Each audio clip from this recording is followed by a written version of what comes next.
if you crunch the numbers, all it takes is 1% of 1% to get phished, and it's going to get through anyhow. So my question for you is, all this money and effort that we spend on training, should we be doing that? I guess I can start. Yeah. If it's checkbox training, no. The annual, I hate to say that, I hope HR isn't listening, but when you do annual training, that's just everybody trying to get through. That's why I'm bringing it up. Yep. Yeah. However, I think real-time targeted training is very meaningful. I think Sean picked this to make me angry. No, I'm just kidding. This compliance-based training doesn't work.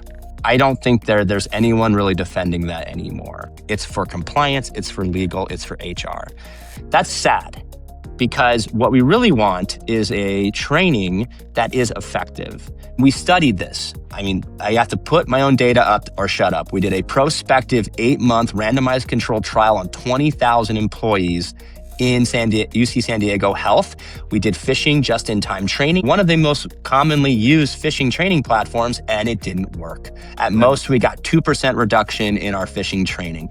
Let's do the same thing that we do in medicine. Let's apply rigorous scientific study to the effectiveness of these tools so that we can figure out what percentage of the small pie we have goes to things that work or don't work in cybersecurity. And that, to me, is the paradigm-changing call to action I will charge this podcast's audience with today, is to think critically about those vendor decks and what they send to you, because a lot of that stuff isn't evidence-based.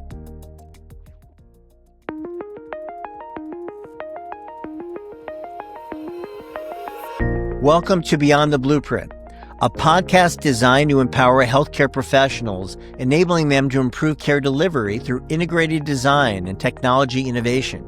My name is Greg Malcurry. I'm the Managing Director at Lighthouse Health Tech Advisors.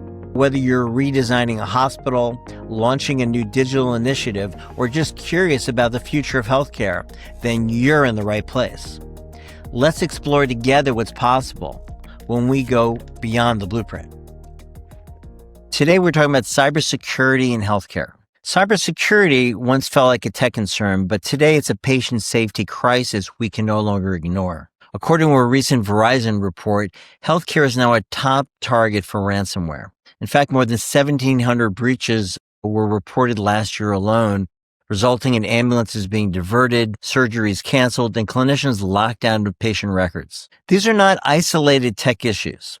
There are clinical safety events that disrupt how hospitals can deliver care. So today we're asking a simple question. How do clinical leaders protect patients and ensure care continuity when technology fails? We're going to focus on 3 priorities. First, about building strong partnerships between clinical and security leaders, keeping patients safe and care steady when IT systems stop working, and finally, practicing manual workflows before the next outage occurs. And to help me unpack this, I've invited 3 rockstar health security experts that face these challenges on a daily basis. We have Dr. Sean Kelly, Chief Medical Officer at Imprivata and a practicing emergency room physician. He brings real-world experiences in keeping access secure without slowing down care. We have Dr. Christian Dameff, an emergency room physician and a cybersecurity researcher at UC San Diego. He has firsthand experience in managing real-world breaches and drills. And finally, we have Steven Ramirez, the Chief Technology and Security Officer at Renown Health, and he focuses on building systems that stay secure and reliable under pressure. Now, before we dive into today's discussion, I want to recognize our valued sponsors who've made Beyond the Blueprint possible, Simplify Medical. With their support, we're able to bring you insightful conversations around healthcare design and innovation. If you enjoyed today's show, I encourage you to subscribe so you never miss a future episode. So with that, why don't we get started? So hospitals now face cyber incidences almost every week. In 2024, Ascension Health experienced an outage that hit hospitals across several states. Teams moved to paper-based workflows while radiology systems went offline, laying scans and reports. So for weeks, leaders operated in emergency mode, and this directly impacted care at the bedside. Sean, let me direct this first question to you. Many teams still treat cyber events as IT problems, but the pain hits nurses, physicians, pharmacists, and support staff first. How can CMIOs embed cyber readiness into daily safety routines so every system outage drill, EHR update, or huddle doubles as a readiness check? Well, I mean, the last thing we want is for frontline nurses and doctors to actually be thinking about cybersecurity actively while they're trying to care for patients. And so I think the culture has changed. I think a lot of doctors and nurses and other frontline workers are aware of cybersecurity, but it's incumbent upon all of us as leaders to bury that and kind of make it invisible behind the scenes so that docs, nurses, and others can do their jobs. Workflows are different in different areas. And if I'm doing the same thing that I'm always doing in the ER while I'm doing my job from the usual place, doing the usual workflows, well, hopefully analytics are working in the background to make sure that I can get into those systems and care for patients properly. But if I'm doing something unusual and aberrant and I'm trying to access the system remotely and that's risky, Steven and others can tell you, well, that's high risk and maybe we should be clamping that down and putting things like multi-factor authentication and other safeguards into place. And so for me, it's all about the workflows and it's all about getting those people to understand and be educated about cyber. But in reality, it's about the technology doing its job behind the scenes. I don't know if others have thoughts on that. Well, Steven, he just referenced you about from a design perspective. Do you want to comment on Sean's insights here? Yeah, I think it's really important to have a seat at the table with your providers because the providers I've talked to, they know cybersecurity is important, especially this day and age, and they really trust us to make the right decisions that are going to be enablers and not disruptors to them. So I like to use the concept of the department of how versus the department of no. So we've, come a long way in technologies. And to Dr. Kelly's point, really looking at, we feel like we can secure things within the brick and mortar of a hospital very, very well. So we should, really be able to free up the ability for, enhanced workflows, a lot of, doing so, especially in the, ED, making sure they're able to do what they need to do in a, expedient manner versus if somebody's charting or doing something at home, that's where we're going to look at a different risk vector, put on different controls and help explain like the importance of multi-factor authentication. If we're looking at some newer tools like CAT and whatnot that, better protect data. I always say it's like bumper bowling. We want to make sure that you only are hitting pins and not doing anything outside of that. So really just championing and supporting the workflow, as Dr. Kelly said. That's our job. We're in support services. We need to support our clinical providers, especially in the emergency department, being trauma centers, to really make sure that they're able to do what they do. I may steal that term from you, the Department of How. I think that's great. But I want to rope in Christian here. Christian, your research shows that harm increases when hospitals delay switching to paper. What helps teams shift quickly and safely when screens go dark? It's a great question. I would say that we don't know. I'm an academic. I'm a security researcher. I'm of the firm belief that we make decisions in cybersecurity based on very poor evidence. And that if we applied the same standards of medicine to cybersecurity, we wouldn't trust any of these tools that we implement. Does it mean they don't work? No, it just means we have to rigorously test them. So to your question directly, like what do we know? We don't know much. The transition from downtime when an event happens is an event that's shrouded in mystery. We hear reports when a place gets hit. We hear murmurings, whisperings. Our group has scraped a lot of social media and trying to find out how people describe these instances. But for the most part, we do not have a comprehensive understanding about how most organizations respond to these downtimes and transition. What I do know is that many organizations say they have a downtime plan. When you ask them what that plan is, they point to a dusty binder on a shelf. That's a 5-6 page plan that doesn't even mention cybersecurity. It just says technology downtime. And when you read the bullet points in those plans, they tend to go something like this: secure the network, stop the exfiltration of data, go to paper downtime, ensure patients aren't harmed. That's not a plan. That's not a plan. That's an aspirational wish list, right?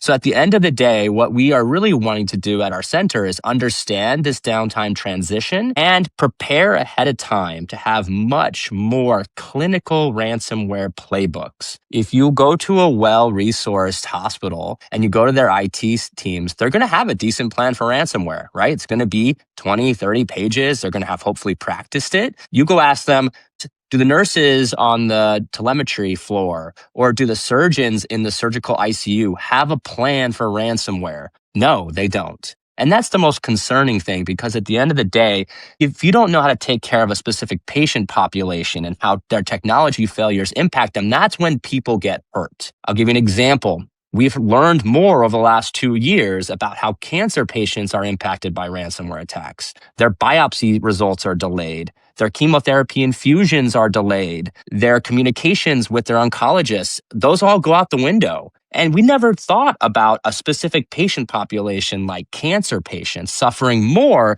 than other populations in a ransomware attack. And the only way you get down to the brass tacks and the truth and plan appropriately is to go and ask those frontline providers. The patients you take care of, the ones that are going to get hurt, if you didn't have this piece of technology or this piece of technology, how is it going to hurt the patient? You do that systematically, and then you develop plans that you can give out to everybody, hide behind $500 an hour contractors. Give that to every hospital in this country to have a clinical ransomware playbook that teaches doctors and nurses what to do. That's the only way we're going to actually be able to bend the curve on patient harm during cyber attacks. That's an excellent point. I want to just check in with Steven as the CISO.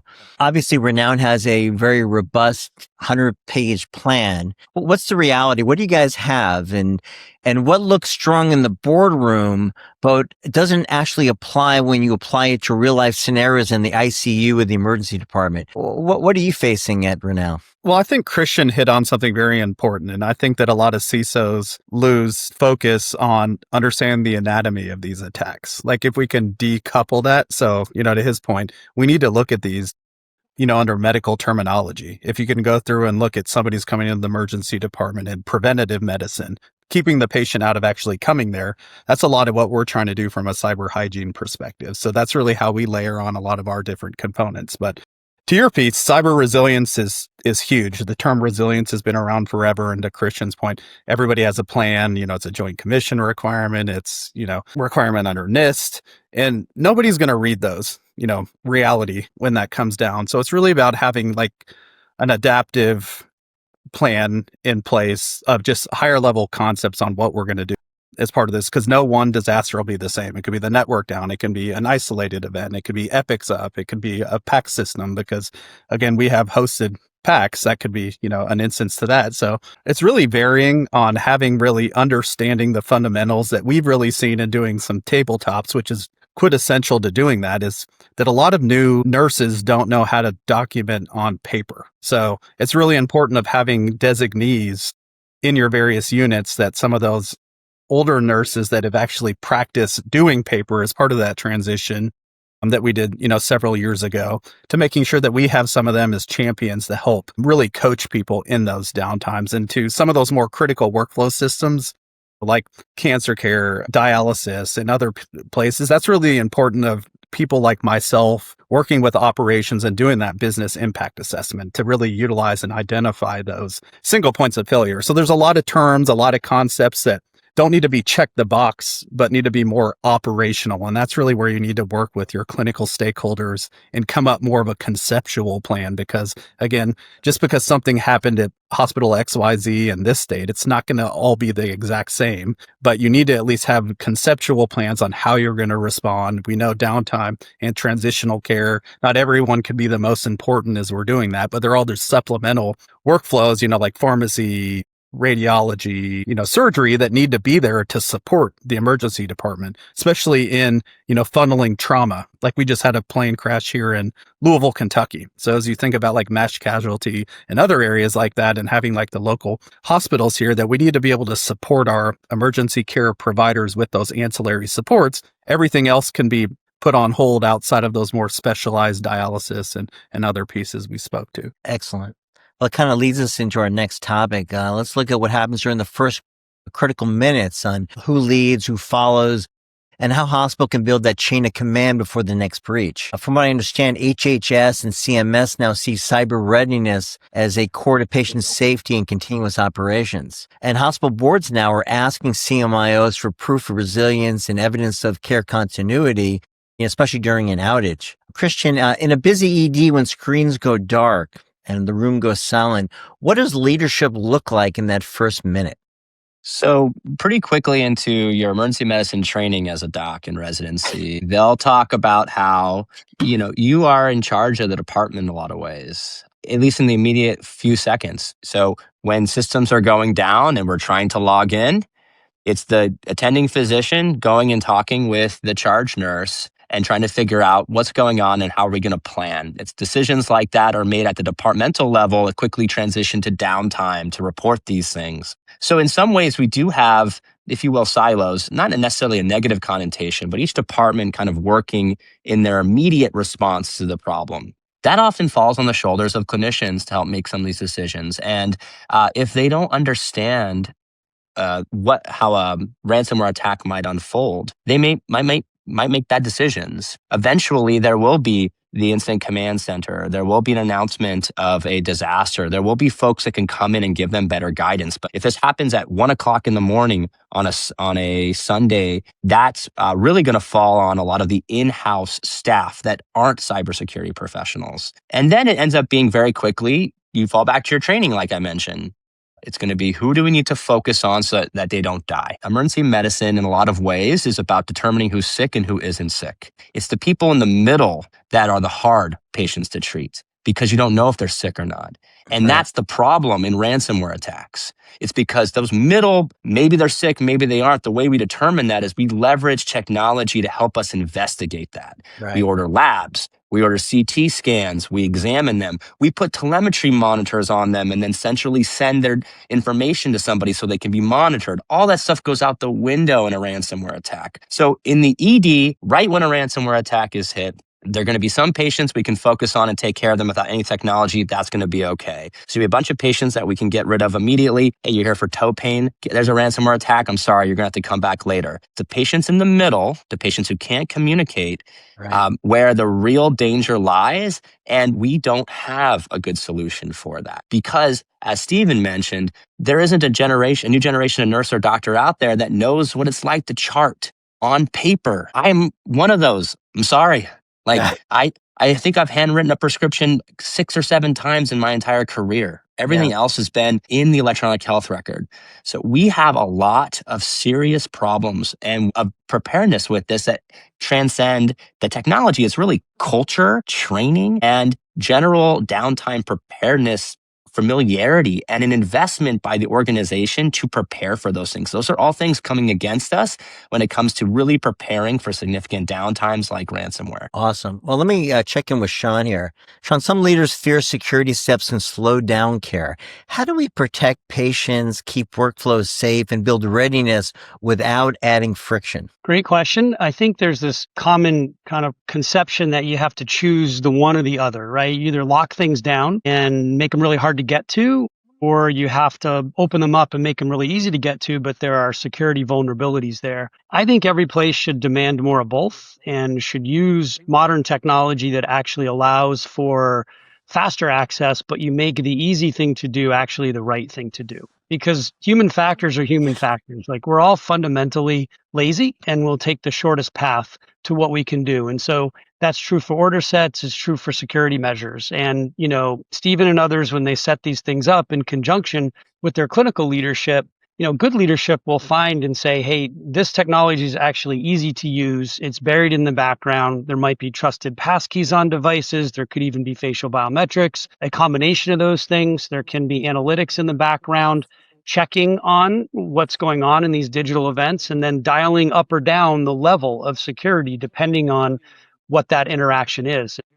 When Sean is going in and doing the same thing I always do on the same computers that I usually do it on in the same location, it's within the 4 walls of the hospital. That opens up a little bit and there's less stringent security demands. But as Steve mentioned, a remote access from 2 different places at once by Sean should be a never event. You got to close that down and, either report that or actually throw more barriers up there or actually just disallow it entirely. And so again, it gets back to the people, the processes, and the technology. I think people are more understanding of security needs, and the processes and the governance is important. And some of the issues around training people and understanding when does the incident command structure kick in, what is my responsibility as a clinician or attending physician in the moment, what are we actually going to do? Those processes are important. And then the technology ultimately can be the thing that we want to invest the most in, because no matter how hard we try, breaches happen and issues happen. And if you don't have the proper technology underlying and underpinning that, ultimately you're going to be vulnerable. So I think it's a combination of all those things. And I think the whole key is don't treat everything as a one size fits all tool, right? Don't just say, hey, we're going to put multi-factor in everywhere, because there are certain times when it's a Goldilocks problem. It's either too much or too little. Patient care suffers if doctors and nurses can't get into the system to order that CAT scan when someone comes in with a stroke. But they also suffer, obviously, if there's ransomware and there's no CAT scanner available because the systems are locked down. And so somewhere in the middle is that adaptive auth that we can do. And I think it does come from the clinical teams and the operational teams working with IT and IS together to plan that out and then execute and then adapt as you go along. Excellent. Steven, I have not forgotten about you. When clinical workflows, policy, and cyber control collide, what's the escalation path? And should CMIOs lead the triage, or should ownership live in a cross-functional command model? Cross-functional's really the best, that we shouldn't put our providers in the position that they're having that. That means we haven't done our job of properly doing proof of concepts, doing a slow roll, that we like to always concept and test in IT first, and then get some of those physician champions and then roll it out house-wide to that. So I think that's really where we need to be a little more pragmatic and just understanding of the environment that we're drop shipping a lot of these various tools into. So a collaborative approach. I know the CMO's very important, working with our various department leads, some of those more critical departments as we spoke to, like the emergency department, ICU, imaging, a lot of those, because those are going to be some of our loudest providers anyway. Also, just making sure that our providers have a voice. I like to give my phone number out. If we're putting something in, preferred 99% of our stuff is like what Dr. Kelly had mentioned, having behind the scenes, that we're putting in controls that nobody will see, nobody will impact, your day-to-day life. But from an identity perspective, we're seeing that's where there's a little bit more, additional steps to that. But, 80% of events or cyber events are identity related. So if we can zero in on that college B, put in a little bit more parameters to correct that, I think that we're going to do a lot better as an industry to help lock down components. And it's always a negotiation too. Like, I took away email from half my nursing staff in the hospital because a lot of them said that they click on phishing email, testing emails, because they're running between patients, patient care. And to them, email really isn't that important unless it's different components to that. So we're able to just eliminate risk by understanding workflow, and again, helping mitigate that. And that's all discussion based. So you just need to kind of be creative, think outside the box, and then have your physician champions that you can bounce ideas off of, because they're going to be some of the first ones that come at you if there's a problem in workflow. Awesome. Sean, let me get back to you. Clinicians already protect patients, right? They adopt habits like double checks, cross-verification.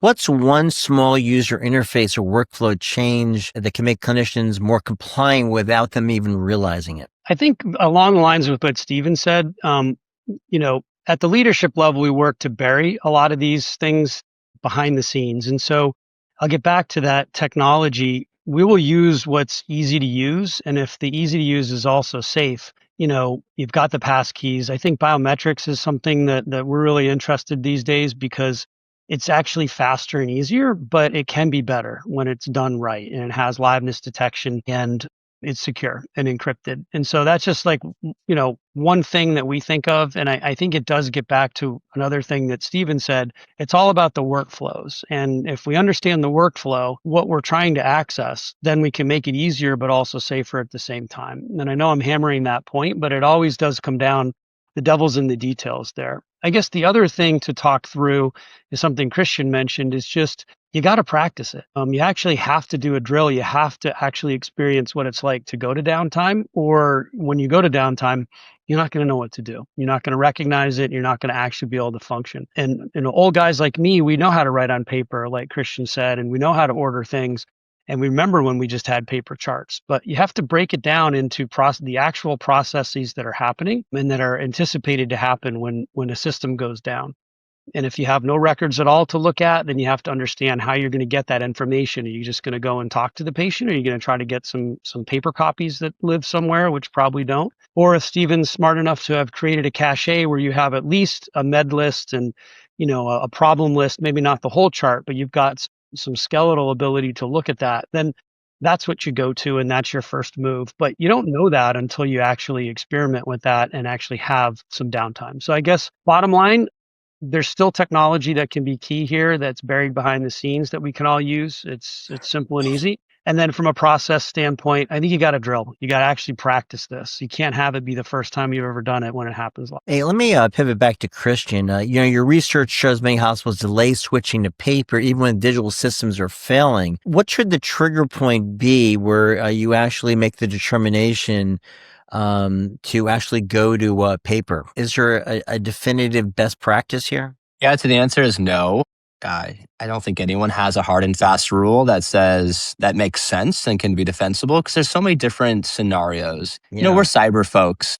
We think cyber all the time. When there's an alert on my phone from my information services team that there's like an outage, my brain goes to something really catastrophic like a ransomware attack. But for a vast majority of those, they're more simple in their explanations, whatever it may be, all the way up to what we have with things like CrowdStrike, which is not actually a cybersecurity issue. It's a issue of a faulty update. All those things can cause downtimes in hospital settings. And I hate to say this, but a vast majority of those downtimes are short. I say, why would I hate to say that? That's a great thing. But when we're talking about ransomware that can last weeks to months, and we're trying to advocate for significant resources to work on resiliency, when the staff thinks that most outages are going to last 20, 30 minutes, or the most common one they see is when they do their EMR update once a month, right? It's 2:00 in the morning. We're going to do our EMR update. We're going to go to downtime for 2 hours, right? The staff has been conditioned to understand that most of these outages are going to be brief. So they are hesitant to pull the trigger to go to a paper downtime. And often is the case, there might be a policy that says, if you have no access to these systems, immediately go to downtime. But there's a lot of inertia that triggers, and it's hard to then go back and retroactively chart that to put the orders in. There is pain in that transition back and forth. So you ask any night shift team of nurses and doctors, do you do anything on paper during EMR upgrades overnight? And they all say no. They just wait till the system comes back and they back chart all that stuff. That, unfortunately, is the culture we're going to be fighting against. And if we tried to implement something like a best policy, I think we would need to really address that culture issue and make downtime only slightly more painful than the regular system. That's the real key, I think. If we want the culture to change, if we really want to focus on our resiliency, we need to be able to operate in a technology-less environment at 70, 80% of the efficiency and safety that we did before. And until we can do that, everyone's going to treat these things, these downtime events, as catastrophic, and we're going to fail. We really have to work on our downtime procedures and make them really good. And that's the only way we're going to get buy-in. To be even more problematic, if I'm a 50 hospital system, I'm going to try to create standardization across all of these different hospitals and ambulatory environment. I guess that could be quite challenging. Well, incredibly. And one hospital might be a trauma center. Several of your hospitals might be a stroke center. Those are very different policies that you implement at those. Maybe you have a small rural critical access hospital as part of your network. I mean, all of those things require taking the basic downtime preparations and refining them to be much better and more effective, and then customizing them for each individual organization, because they have a different technology stack, they have a different culture, they have a different composition of patients they care for. Until you do that extra work, these generic downtime plans are going to be not worth the paper they're printed on. Awesome. Steven, as the CTO, this would probably be a very relevant question for you. AI now is helping draft notes, flag results, guide care. Each of these tools introduces new risk. As AI becomes more a part of clinical workflows, how do CMIOs build guardrails to monitor data drift, protect patient context, and keep pace with innovation? Technologies come a long way for the good, the bad, and obviously for our clinical use cases. So there is technology now that you can control data flow within your organization. So it's the term's a CASB. So it's more or less a broker that is a traffic cop on what data can go in and out of the organization. So we've partnered with a security company that enables us, for example, if a provider is trying to type in something to Chat GPT, that's not an approved application for us. So we have Copilot that it can block that and there's a pop-up. So a lot of our pop-ups are very critical because then that enables people to know and understand why they can't accomplish something. But we better have a tool that's comparable to support our providers that are looking to do that. So there is safeguards now. We've come a long way on that. So that's really important to work with compliance, legal, your CMO, your CMIO, nursing leaders, and all that. So they're all on the same page to really making sure that we're all on the same sheet of music together on that. Outstanding. All right. Now we're now going to go into our pure challenge question. CMIOs now lead the intersection of digital transformation and patient safety. They sit between the boardroom, the command center, and the bedside, translating risk into readiness. Sean, if you could ask one bold question to Christian and Steven, what would it be? I picked one that I'm anticipating maybe we get a different answer from each, but we'll see how this goes. So we go through security training for hours and hours every year. I have to do it like three or four times over for different hospital systems for my tech job. We take it seriously. We try really hard. We have posters everywhere. Ultimately, is it worth it? Should we spend any time or effort training people when just if you crunch the numbers, all it takes is 1% of 1% of a huge healthcare system to get phished, and it's going to get through anyhow. So my question for you is, all this money and effort that we spend on training, should we be doing that, or should we be spending it on other things like technology and policy and drills, better downtime ability, whatever, you pick it. But that's my question. Training, should we be doing it? I guess I can start. Yeah, I think it's important on the type of training. If it's checkbox training, no. The annual, I hate to say that, I hope HR isn't listening, but when you do annual training, that's just everybody trying to get through. That's why I'm bringing it up.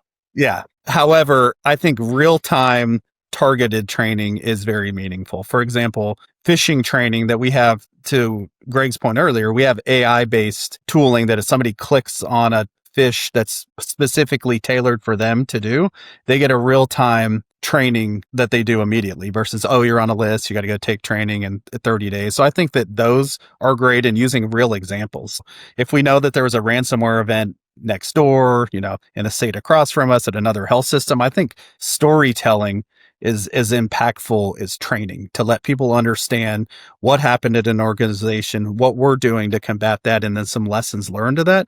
That's more meaningful from what I've seen versus just, putting somebody on a screen for 30 minutes and then doing a multiple choice to that anyway. I think Sean picked this to make me angry. No, I'm just kidding. So I think that there's something, Steve, you said just perfect, is that this compliance-based training doesn't work. I don't think there's anyone really defending that anymore. If you want to be able to get your cybersecurity insurance, if you want to be able to say to the lawyers that we provided training to them, but then they click the phishing email, it's on them. Like if you want checkbox training, I don't think many people think that is actually effective for the purpose of reducing your cyber risk. It's for compliance, it's for legal, it's for HR. That's sad. Because what we really want is a training that is effective. And then you got to think about two things. There's training that may be better than other trainings, like a really well implemented training program. Well, I'll concede that might be possible. A well orchestrated, a good product, a good program, a well and receptive employee population, maybe you'll have success. But we also have to look at what the real world is like. And in medicine, we call this intent to treat. We do these studies where we don't just study 10 patients that we give a medicine to, we make sure they do their medicine, we watch them and we see if the medicine works, because it's going to work in those 10. But as soon as you prescribe it to 1 million people and people are missing doses and things like that, then maybe the medicine doesn't actually work as well as we thought. And that's how we need to think about training, things like phishing training, and how they're actually deployed in a lot of organizations. And I don't think that stuff works either. I think it's a huge waste of money. I think it's a huge waste of personnel time. And I think at the end of the day, it's totally gameable. If you're a brand new CISO in an organization and you want to come in and say, look how bad it is. You pick a phishing lure that's really hard, and then 40% of your enterprise fails. You go to your board and you say, look, 40% of your enterprise just failed. I'm going to come in and rescue you. Then 3 months later, you do a new phishing. You get to pick the lure. You pick an easy one that's a password reset. Guess what? Only 2% fail. You go to the board and you say, look how great I am. I reduced your phishing failure rates by 38%. It is gameable. It is ineffective. And we studied this. I mean, I have to put my own data up or shut up. We did a prospective 8-month randomized controlled trial on 20,000 employees in UC San Diego Health. We did phishing just-in-time training using an off-the-shelf, the most common or one of the most commonly used phishing training platforms, and it didn't work. At most, we got 2% reduction in our phishing training. Let's do the same thing that we do in medicine. Let's apply rigorous scientific study to the effectiveness of these tools so that we can figure out what percentage of the small pie we have goes to things that work or don't work in cybersecurity. And that, to me, is the paradigm changing call to action I will charge this podcast's audience with today, is to think critically about those vendor decks and what they send to you, because a lot of that stuff isn't evidence-based. And you want to be making significant financial decisions with the limited resources you have without evidence. And I do want to, and I agree with you wholeheartedly on that, Christian. So training, while important and it can do a reduction, that's why we took away ability to receive external emails from a majority of our clinical staff, because they've represented 25% of our click rate. So again, to your point, I can pick the ease of that. So it's like, instead of us just having these, numbers that are like a roller coaster, why don't we go to the root cause of the issue? And it's that these people are busy, training isn't working. So how can we mitigate the risk? And we just, in turn, mitigated 25% of the risk. So that's something that the board wants to hear, and versus just saying, this is how many times this group clicked on it. So I think as the CISO, that's where we need to have tangible answers versus no nonsense training and just saying, oh, look at how many we clicked on. Because again, it's human error. People are always going to potentially click on something, and a training isn't going to necessarily move the needle one way or the other. Absolutely. I completely agree with you, Steven. The response that you did, which was to address the root cause of the issue and reduce your risk, is a much better one than what a lot of other people do, which is the training will continue until morale improves. Like the beatings will continue until morale improves. It's like training on top of training is not the way to get out of here. Exactly what you're doing, which is, do they even really need email? That's the right approach. Is there a piece of technology that we can implement so that even if they do click that phishing email, the whole enterprise doesn't get ransomed? We're not going to change human nature. That is the key. And we can't train our way out of that. And I'm just delighted to hear that your approach is a enlightened and nuanced approach to it, not shared by many of your colleagues. I want to thank you guys. This is an awesome conversation, although we have a limited time here. Thanks for sharing your expertise. But Steve, I want to give you one last thing in our conclusion here.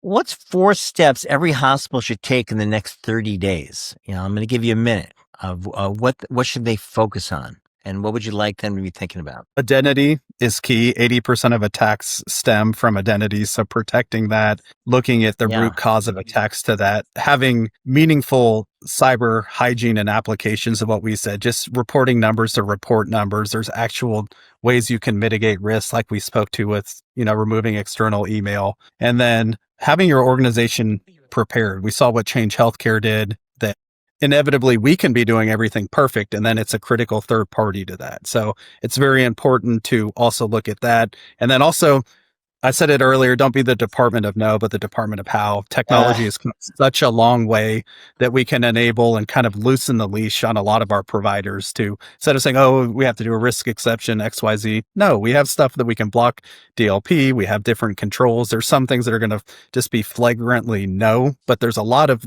wiggle room. And that's part of the negotiating power and kind of rapport that you need to build with your providers, that you need to give a little to take a little sometimes on that. So that's really important on the art of negotiation. Outstanding. Well, here's my takeaway. Cybersecurity is clinical safety, protecting orders, medication, labs, and care plans when systems fail. And with that, this is Greg Malker from Beyond the Blueprint, and thank you for joining us today. Thank you for listening to Beyond the Blueprint.